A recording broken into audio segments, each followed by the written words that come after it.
On a routine flight from Atlanta to Chicago, the man in charge of 180 souls, Captain Richard Wallace, held all the power.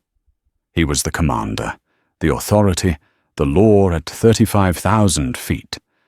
But what happens when that absolute authority is twisted by ego and prejudice?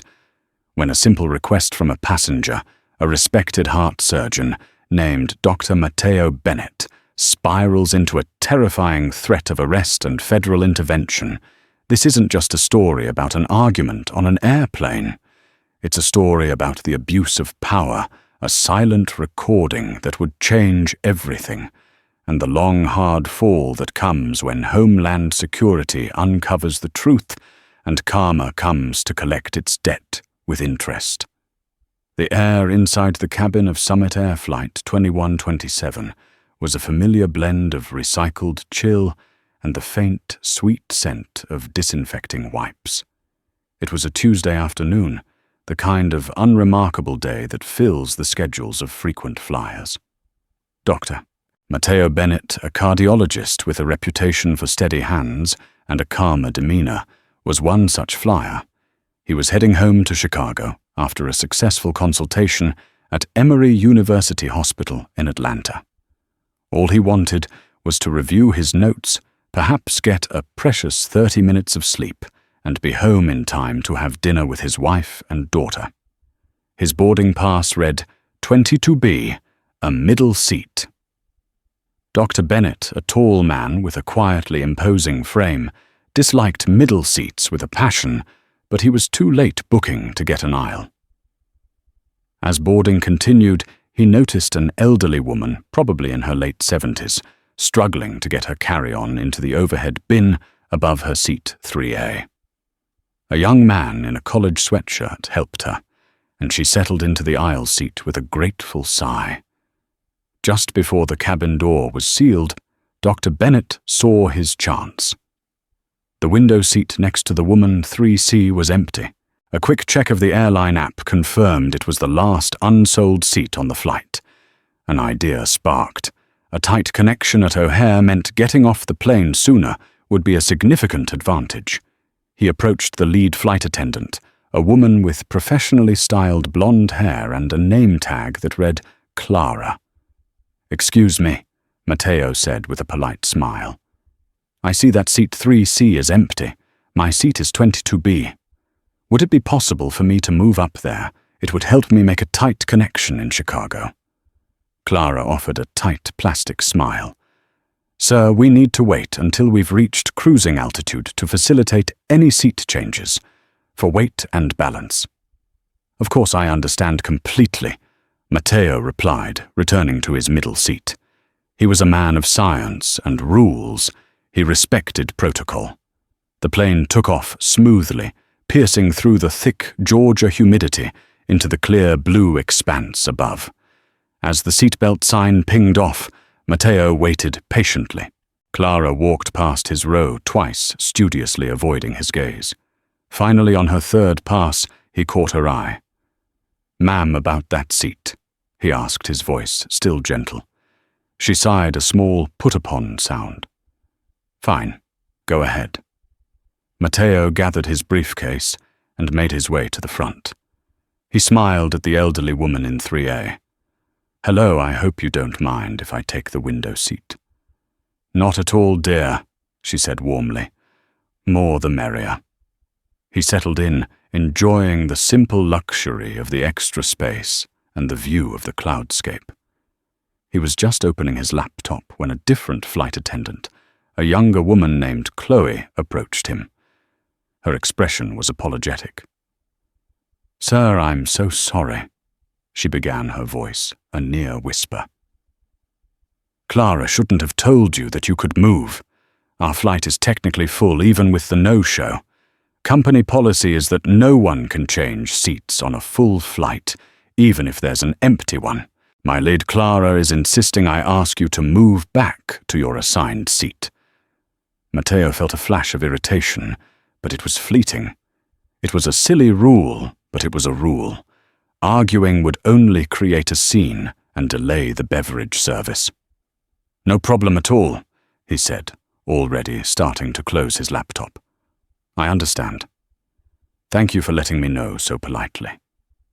He gave Chloe a reassuring smile, and she looked visibly relieved.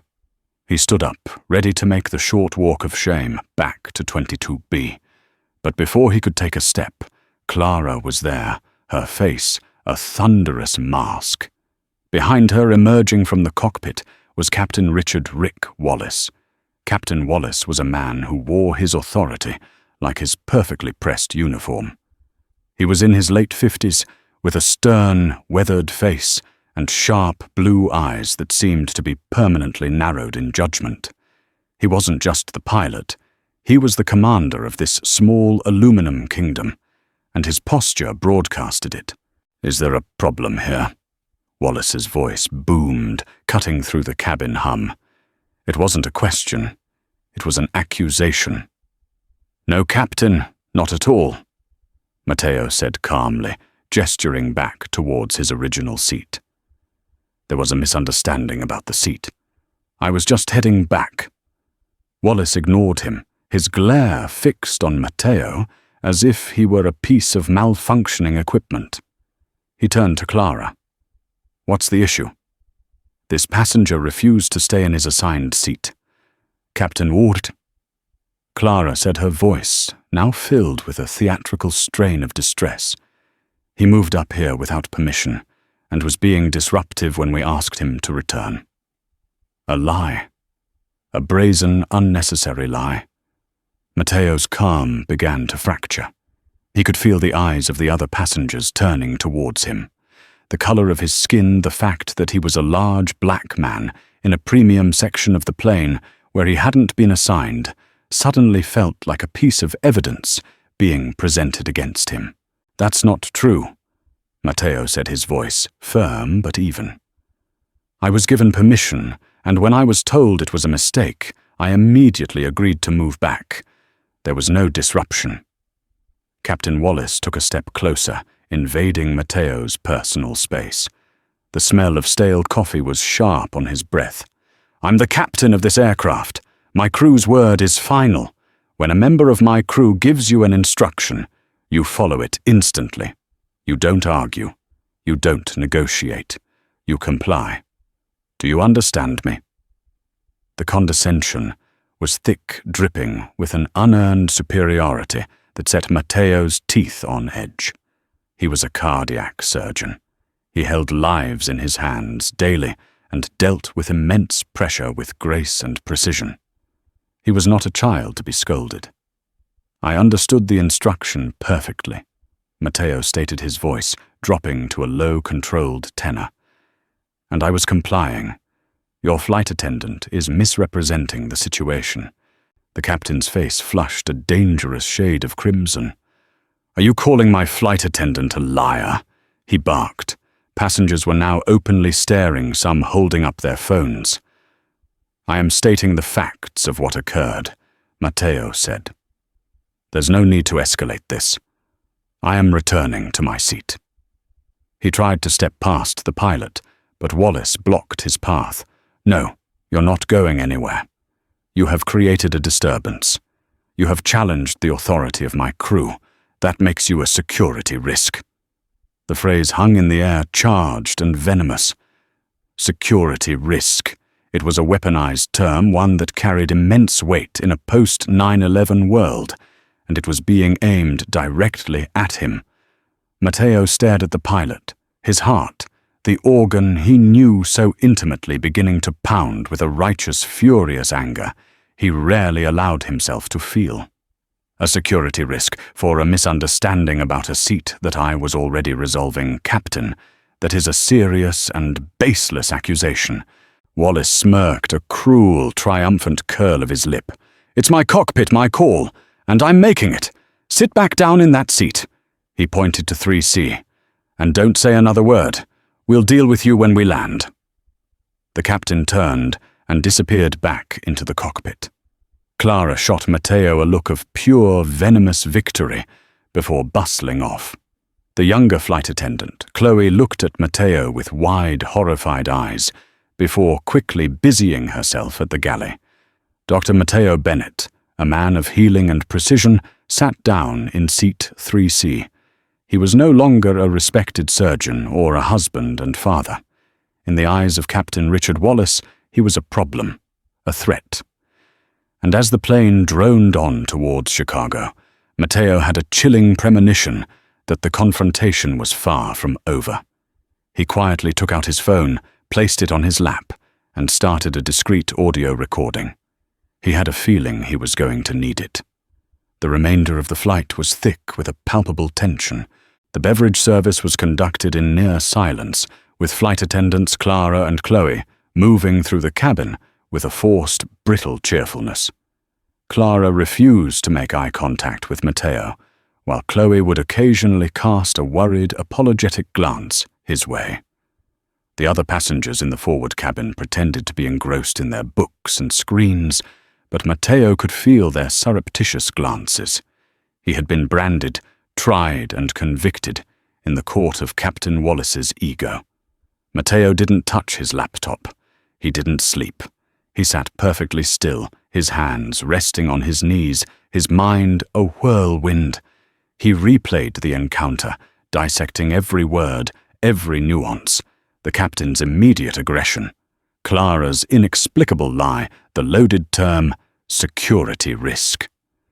It was a textbook case of racial profiling, escalated by a man drunk on his own minor authority.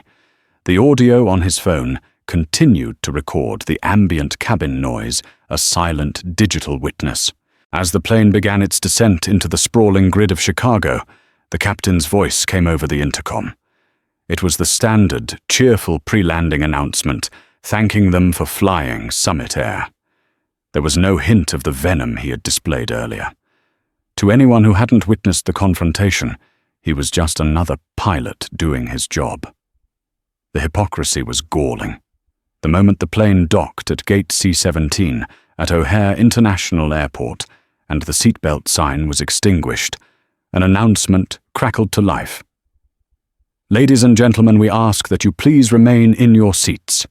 I repeat, all passengers, please remain seated until instructed otherwise." A murmur of confusion and annoyance rippled through the cabin. Matteo knew exactly what it was for. His heart rate quickened, not with fear, but with a cold, determined resolve. He watched as 2 uniformed Chicago Police Department officers and 2 airport security guards walked down the jet bridge and stopped at the aircraft's open door. They spoke briefly with Clara, who pointed a perfectly manicured finger directly at Matteo in seat 3C. Captain Wallace emerged from the cockpit, his face set like granite. He strode over to Matteo's row. The elderly woman in 3A shrank back in her seat, her eyes wide with alarm. "Dr. Bennett," Wallace said, mispronouncing his name with deliberate contempt. "On your feet. You're coming with me." Matteo remained seated. He looked past Wallace to the police officers at the door. "Officers," he said, his voice ringing with clarity in the silent cabin. "May I ask what this is about?" One of the CPD officers, a stocky man named Miller, stepped into the cabin. "So the captain has reported a disturbance, a security threat. We need you to deplane for questioning." "I am not a security threat," Matteo said, his voice unwavering. "This is a gross abuse of the captain's authority over a seating dispute. I have the entire incident recorded." He held up his phone. Wallace's eyes bulged. For the first time, a flicker of uncertainty crossed his face. He hadn't counted on his passenger being so composed, so articulate, so prepared. "That's an illegal recording," Wallace bellowed. "In my aircraft. That's a federal offense. It's a one-party consent state. Captain." Matteo shot back his knowledge as a well-read individual coming to the fore. "And your aircraft is currently on the ground in Illinois. The recording is perfectly legal." The standoff was reaching a boiling point. Passengers were now openly recording with their own phones, the cabin filling with a sea of small, glowing rectangles. The narrative was slipping from Wallace's control. He needed to reassert his dominance. He leaned in close, his voice, dropping to a menacing hiss, meant only for Matteo, but loud enough for those nearby to hear. "You think you're clever, don't you? Let me tell you who's waiting for you on that jet bridge. Not just airport cops. I've reported a level 2 threat. I've told them you were non-compliant and verbally aggressive towards my crew. That's a report that goes straight to the Department of Homeland Security. You're not just getting a talking to, son. You're getting arrested. You'll be on a no-fly list before you can even make your one phone call." It was a devastating threat designed to terrify and subdue. The mention of Homeland Security was the nuclear option. But Wallace had made a critical career-ending miscalculation. Unseen by the captain who was focused solely on his victim, 2 men in plain clothes had come up the jet bridge behind the police. They had been at the gate monitoring an unrelated international arrival when they heard the call about a pilot-identified security threat and decided to observe. They were calm, observant, and they wore the quiet, unmistakable authority of federal agents. One of them, a sharp-eyed man of Asian descent, stepped forward. He flashed his credentials to Officer Miller. "Agent David Chen, DHS. What seems to be the problem here?" Wallace's head snapped around. His face, which had been a mask of triumphant rage, suddenly went pale. This wasn't how it was supposed to go. He had invoked the name of DHS as a boogeyman, a tool of intimidation. He never expected them to actually show up. Agent Wallace said, his voice suddenly straining to sound official and in charge. "Thank you for the prompt response. Captain Richard Wallace. This passenger," he gestured at Matteo, "has been a disruptive and non-compliant element for the entire flight. He threatened my flight attendant." Agent Chen's gaze shifted from Wallace to Matteo. He saw a large black man in a tailored suit sitting calmly, his hands in plain sight. Then he looked at the pilot, a red-faced, agitated man practically vibrating with aggression. The visual disconnect was immediate and stark. "He threatened your flight attendant," Agent Chen asked, his tone neutral. "What was the nature of the threat?" He was verbally abusive," Wallace stammered, realizing he had overplayed his hand. His tone was menacing. "Captain," Agent Chen said, his eyes unblinking, "you reported a level 2 threat. That implies a physical component. Was there any physical aggression?" "Well, no, but did he use any language that would suggest a threat to the safety of the aircraft or its passengers? His entire demeanor was a threat." Wallace insisted, his desperation growing. Agent Chen turned his full attention to Matteo. "Sir, I'm Agent Chen. Would you be willing to provide your side of the story?" "Absolutely, Agent," Matteo said, finally standing up. He was taller than Wallace, and his calm dignity seemed to diminish the furious pilot even further. "And I'd be happy to provide you with the full, unedited audio recording of my interactions with both the flight attendant and the captain since this began." He offered his phone. Agent Chen took it. The other agent, a quiet man named Peterson, subtly positioned himself between Wallace and Matteo. The Chicago police officers, sensing the jurisdictional shift, took a step back, now acting as support. The power dynamic on the aircraft had just been completely rewritten. Captain Richard Wallace stood frozen in the aisle of his airplane. He was no longer the king of this small, sky-faring castle. He was just a man who had made a very big, very public mistake. The authority he had weaponized had just been trumped by a much higher power, and the unraveling had only just begun. The sterile, fluorescent-lit confines of the airport's security substation felt a world away from the tense cabin of Flight 2127. The space was functional and impersonal, with grey walls, metal chairs, and the persistent hum of a computer server.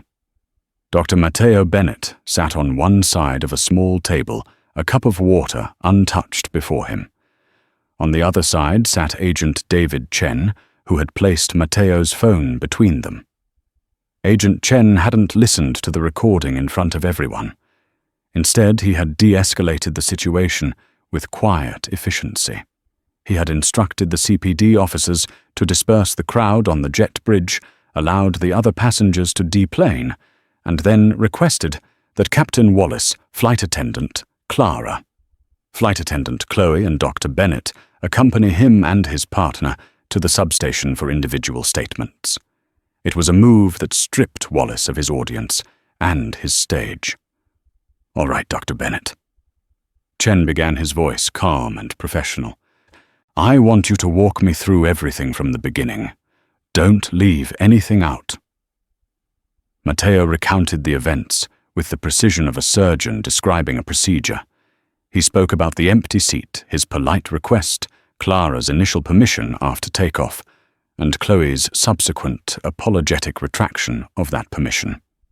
He detailed his immediate compliance and his attempt to return to his seat. Then he described the sudden, aggressive appearance of Captain Wallace. "He approached me as if I'd already committed a crime," Mateo explained.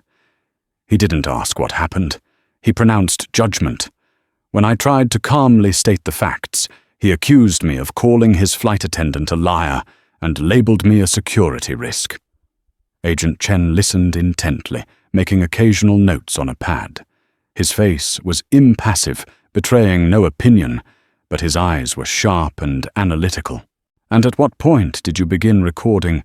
"The moment he told me to sit back down, and that he would deal with me on the ground," Mateo said. His tone and the accusation were so disproportionate to the situation, I felt I needed to protect myself. "A wise decision," Chen murmured. He pressed a button on a small digital evidence recorder on the table. "With your permission, Dr. Bennett, I'm going to play the audio from your phone and record it for our official file." Mateo nodded. Chen connected a small cable, and the audio began to play into the silent room. First, there was only the low drone of the aircraft, then the clear, booming voice of Captain Wallace. "A security risk." Mateo's own calm, measured voice followed. "A security risk for a misunderstanding about a seat that I was already resolving. Captain, that is a serious and baseless accusation." And then Wallace's sneering reply. "It's my cockpit, my call. Sit back down in that seat and don't say another word. We'll deal with you when we land."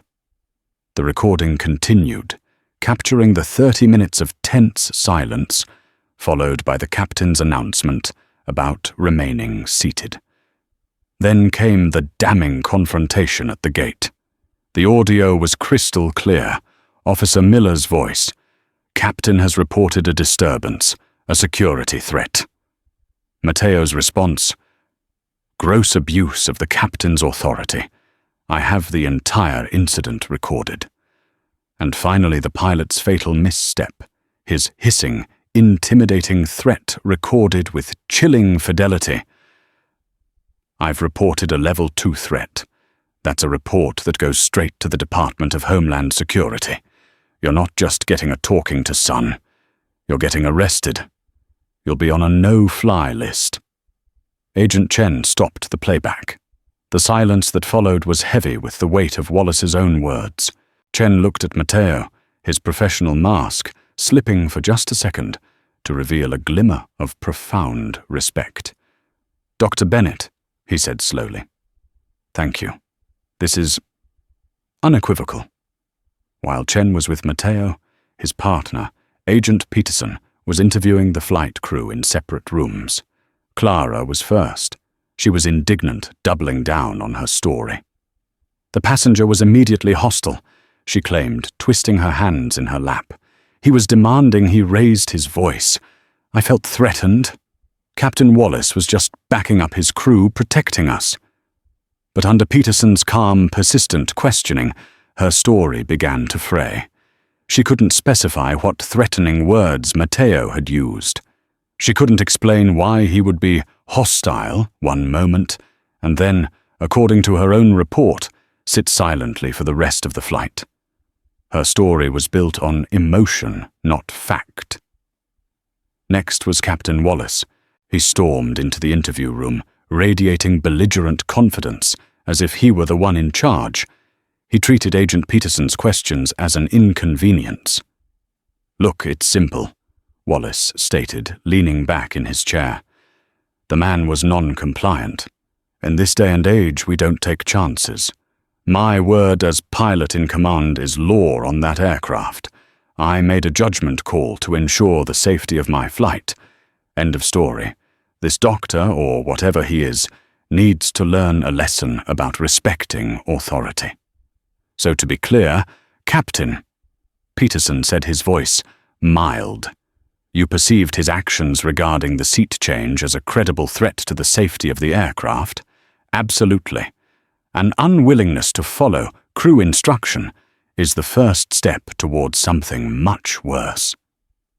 And that's why you felt it was necessary to tell him he was going to be arrested and placed on a no-fly list." Wallace's confidence wavered. "I was using the tools at my disposal to de-escalate the situation and ensure his compliance. By threatening him with federal consequences," Peterson pressed gently. "I was maintaining order," Wallace blustered. The final interview was with the junior flight attendant, Chloe. She was visibly nervous, her hands trembling as she sat down. She kept glancing at the door as if expecting Clara or Captain Wallace to appear. "Miss Thompson," Agent Chen said, taking over this interview himself. "We just want to know what you saw and heard." Chloe took a deep breath. She looked at the two federal agents' men who represented a level of authority far beyond that of her captain. She had a choice: protect her career by backing up her superiors or tell the truth. "The passenger," she began, her voice shaking slightly. "Dr. Bennett. He was a perfect gentleman." And then the whole truth came pouring out. She described how polite Mateo had been, how he had immediately and gracefully agreed to move back to his seat when she explained the policy.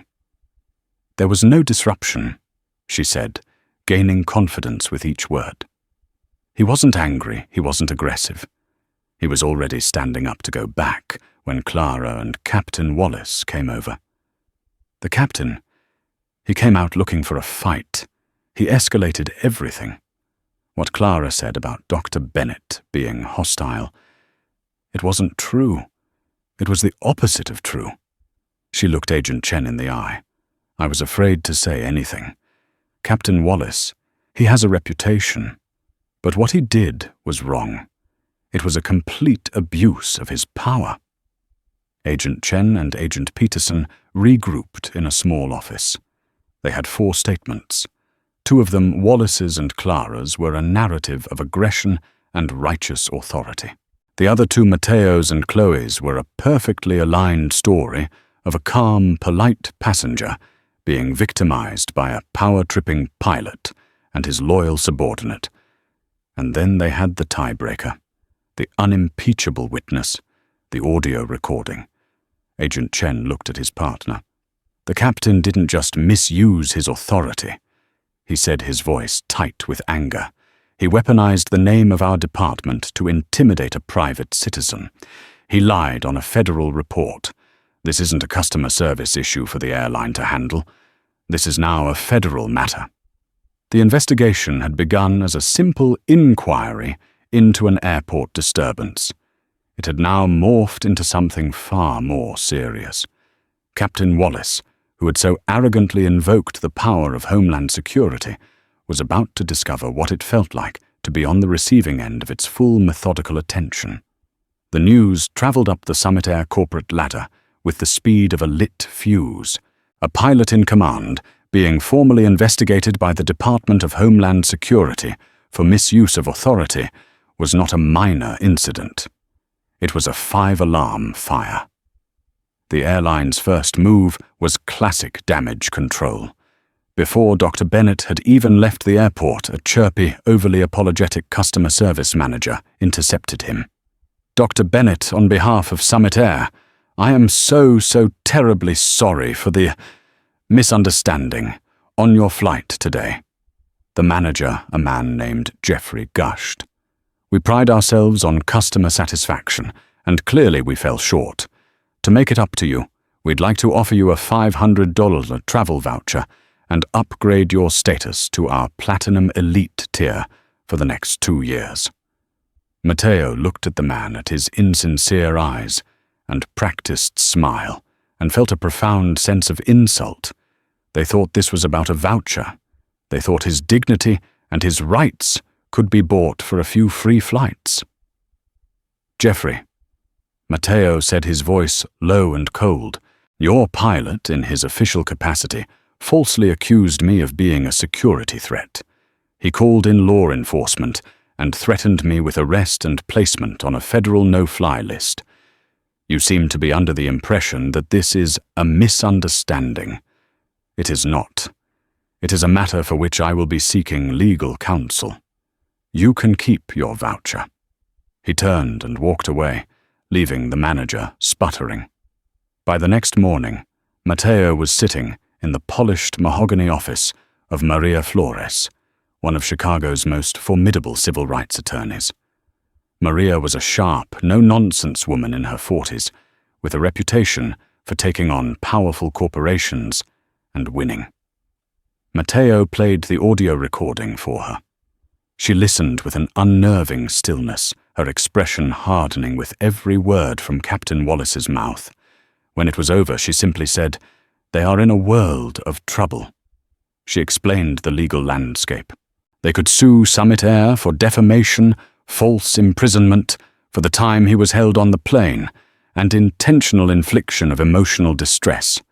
The racial component, while harder to prove definitively in court, provided a powerful context that a jury would find compelling. "But this is bigger than just a lawsuit, Matteo." Maria said, her eyes alight with strategic fire. "The key here is the federal investigation. DHS doesn't take kindly to people crying wolf, especially not pilots. And that brings the Federal Aviation Administration into play." Meanwhile, Captain Rick Wallace was at his home in a leafy suburb of Chicago, trying to explain the situation to his wife, Cynthia. He framed it as a story of heroism. "I had to take control, Cyn," he said, pacing his spacious kitchen. "This guy, a real agitator, was challenging my crew's authority. I had to make an example of him. Now, because he's some hotshot doctor, the feds are doing their due diligence. It's a joke. My record is spotless. 30 years in the cockpit. 30 years they'll clear me in a week." Cynthia, a woman long accustomed to her husband's bluster, just nodded. "Well, just be careful, Rick. People are so sensitive these days." His spotless record was, in fact, not so spotless. An internal review at Summit Air, triggered by the DHS flag, began unearthing a pattern. Over the years, there had been a dozen informal passenger complaints filed against Captain Wallace. They all told a similar story. He was arrogant, dismissive, and had a quick temper, especially in situations where his authority was questioned. 3 of those complaints had been filed by black men. The airline's legal team saw the writing on the wall. A highly respected black surgeon with a perfect audio recording of their senior pilot making terroristic threats versus a pilot with a history of complaints and a story full of holes. This was not a case they could win in the court of public opinion, let alone a court of law. Summit Air's lawyers sent a letter to Maria Flores. They offered a confidential settlement, a significant one. 5 figures. Maria laughed when she read it. She called their lead counsel. "Are you serious?" she said into the phone. "Your pilot used the specter of terrorism to intimidate my client over a seat assignment. This isn't about money. This is about accountability. We are not signing a non-disclosure agreement. We are not quietly taking a check. We want 2 things: a public apology from your CEO and confirmation that you have terminated Captain Wallace's employment." The airline's lawyer balked. Terminating a pilot with his seniority is a complex process. Then I suggest you get started, Maria said, and hung up. The pressure was mounting on Wallace, but he remained oblivious, cocooned in his own self-righteousness. He received a formal notice from the FAA, summoning him to a preliminary hearing. He scoffed at it. A formality, he told his wife. They just need to hear my side of the story from the pilot in command. They'll see I was just following protocol. What he didn't know was that Agent Chen's report from Homeland Security had already been shared with the FAA. It was a meticulous, damning document. It highlighted the discrepancy between the statements, the corroboration of Chloe's testimony with the audio evidence, and concluded with a scathing assessment. Captain Wallace did not act to mitigate a security threat. He manufactured one. He used his authority not to ensure safety, but to intimidate and punish a passenger who had bruised his ego. His actions represent a serious lapse in judgment and a temperament ill-suited for the responsibilities of a pilot in command. The corporate spin from Summit Air was failing. The legal steel of Maria Flores was unbending, and the federal bureaucracy, slow but inexorable, was grinding forward. The walls which Rick Wallace believed were a fortress built on his seniority and authority were beginning to close in, and he didn't even hear the sound of the stones scraping into place. The headquarters of the FAA's Great Lakes region is an unassuming office building, a place of beige carpets and bureaucratic quiet. It is, however, one of the most powerful places in the aviation world, a place where careers that are forged in the sky can be ended with the stroke of a pen on the ground. Captain Richard Wallace walked into his hearing with a swagger. He wore his uniform crisp and adorned with the 4 stripes that denoted his command as if it were a suit of armor. He believed he was walking into a meeting of peers men who understood the pressures of the cockpit and the need for absolute authority. He was mistaken. Across the table sat 3 individuals. The man in the center was Mr. Robert Peterson, a veteran FAA investigator with a reputation for being as unflappable as he was thorough. He had a quiet demeanor that often led people to underestimate him. Beside him were a legal counsel for the FAA and an aviation safety expert. "Captain Wallace, thank you for coming in." Peterson began, his voice flat. "We have reviewed the incident report from Summit Air, the formal report from the Department of Homeland Security, and we have listened to the audio evidence provided by Dr. Bennett. We just have a few questions for you." Wallace launched into his prepared narrative, painting himself as the calm, decisive leader in a volatile situation. He described Dr. Bennett as agitated and unpredictable, and Clara as a shaken crew member in need of his protection. Peterson let him talk, his hands steepled on the table. When Wallace finished his monologue, Peterson leaned forward slightly. "Captain, the audio recording doesn't seem to support your description of Dr. Bennett as agitated. In fact, his voice is remarkably calm and steady throughout. Yours, however, is audibly raised and at several points aggressive. Can you explain that discrepancy?" Wallace felt a jolt of irritation. You can't judge a situation by a recording. You had to be there. The tension, his body language. He was a big guy. He was intimidating. The aviation safety expert chimed in. "Captain, the core responsibility of a pilot in command, under FAR 91.3, is the safety of the flight. The DHS report concludes that you escalated a minor customer service issue into a security confrontation. How did threatening a passenger with arrest and a no-fly list contribute to the safety of the flight?" "I needed to ensure his compliance for the remainder of the flight." Wallace shot back, his voice rising. "I needed him to know there were consequences." "Consequences for what exactly?" The FAA legal counsel asked, her tone sharp. "For attempting to move to an empty seat with permission from one flight attendant and then immediately agreeing to move back when told it was a mistake by another, where in that sequence of events did a violation occur that warranted threats of federal prosecution. Wallace was flustered. They weren't seeing it his way.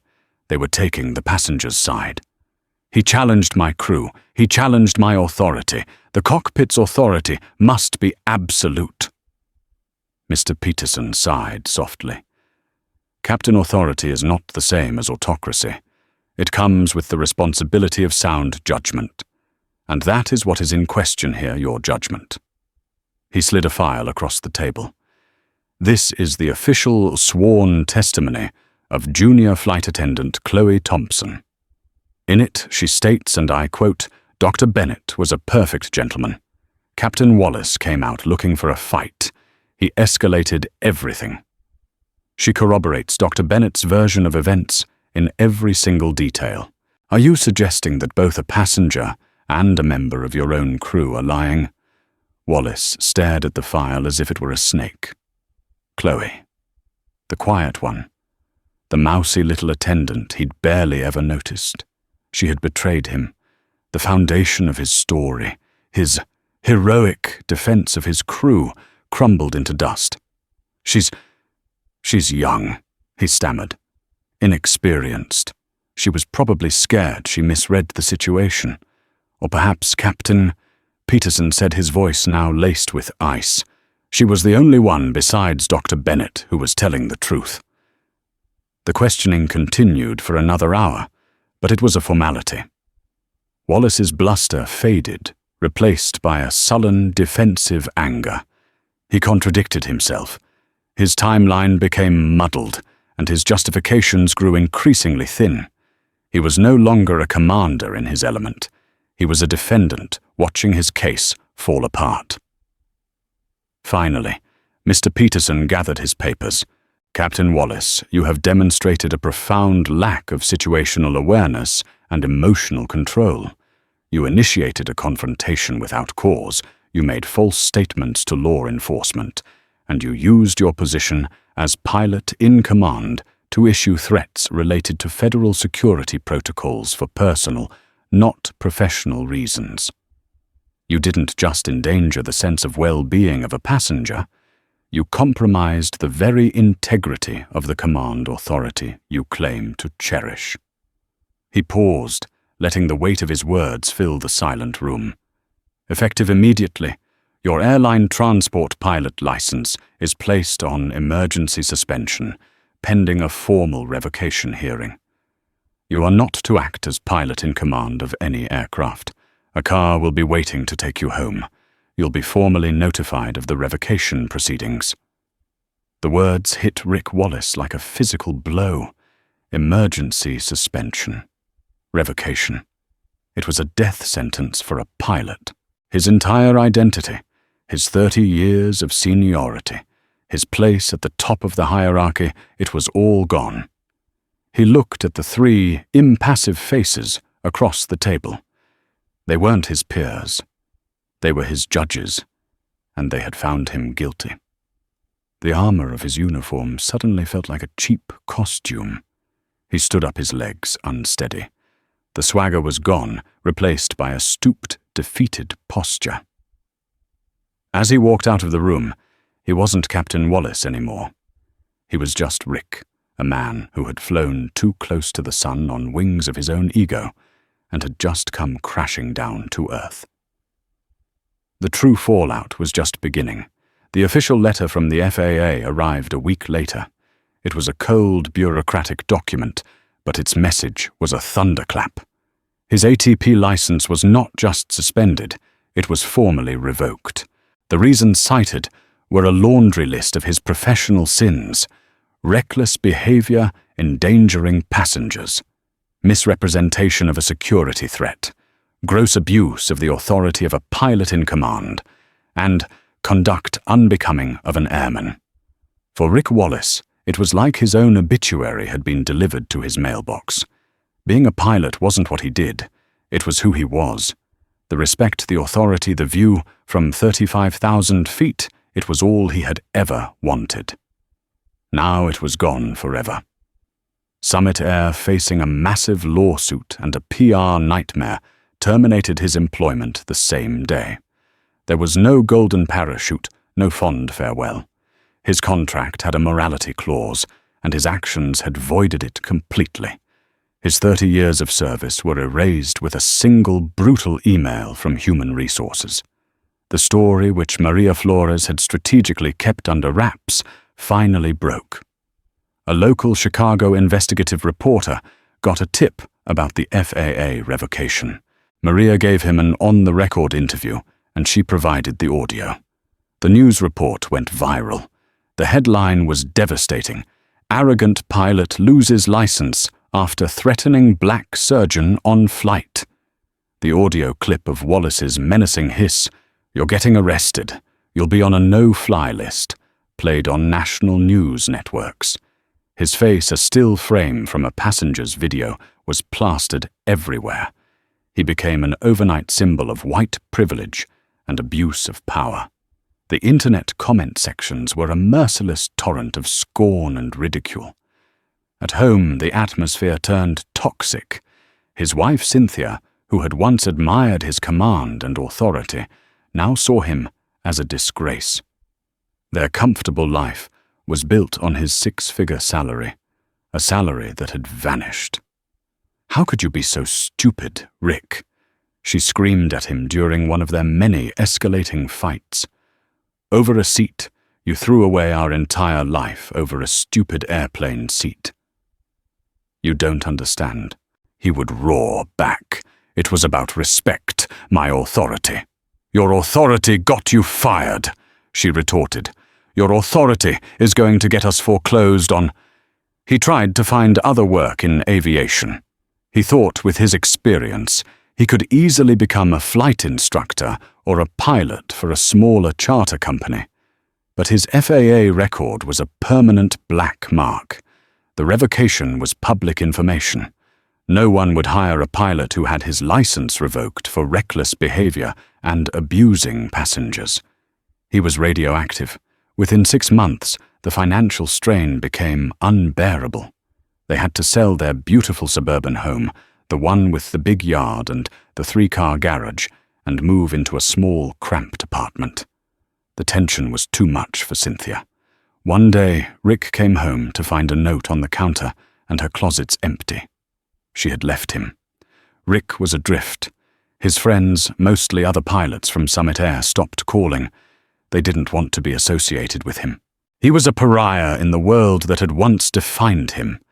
He started drinking heavily, spending his days stewing in a bitter cocktail of rage and self-pity. It was never his fault. It was the doctor's fault for being arrogant, the flight attendant's fault for betraying him, the FAA's fault for being too politically correct. He eventually found a job, a humiliating come-down from his former glory.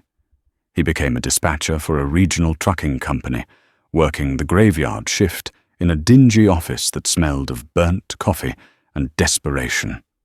Instead of commanding a multi-million-dollar jet from the sky, he was now a disembodied voice on a radio telling truckers where to find their next load of lumber or produce.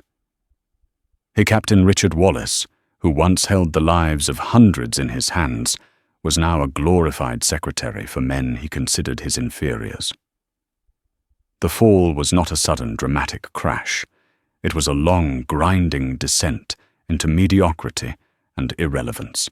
Every morning, as he drove home from his shift in his beat-up sedan, the sun would just be rising, often glinting off the silver wings of airplanes beginning their ascent from O'Hare.